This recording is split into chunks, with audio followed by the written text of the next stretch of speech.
ঢাকা ১৭ আসনে এমন দুইজন পদপ্রার্থী দাঁড়িয়েছেন যাদের নাম বহুল আলোচিত, যাদেরকে মানুষ অনেক ভালোবাসে, তারা দুইজনের জনপ্রিয়তা অনেক বেশি।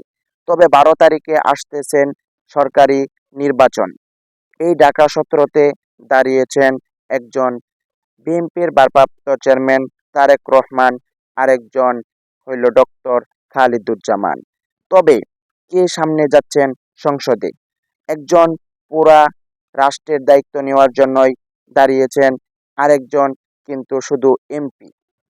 তবে এখানে কার জনপ্রিয়তা বেশি আপনারা অবশ্যই কমেন্টে জানাবেন।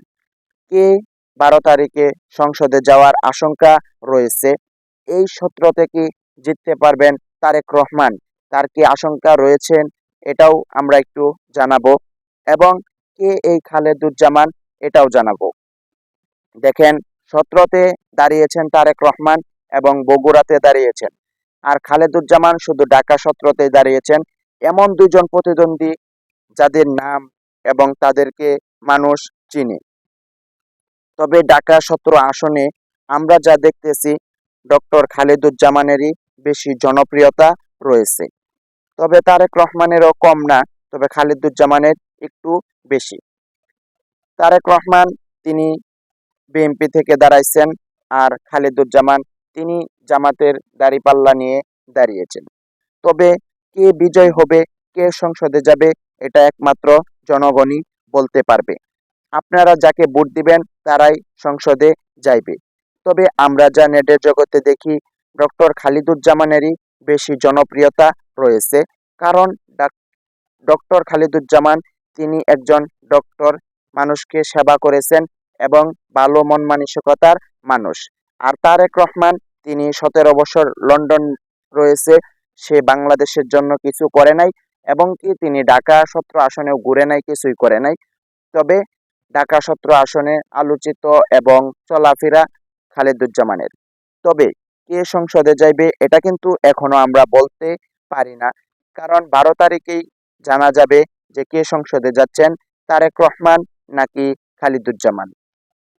তবে আপনারা যাকে ভোট দিবেন সেই কিন্তু সংসদে যাইতে পারবে। জামাত থেকে ১৭ আসনে যাওয়ার আশঙ্কা রয়েছে খালিদুজ্জামানের।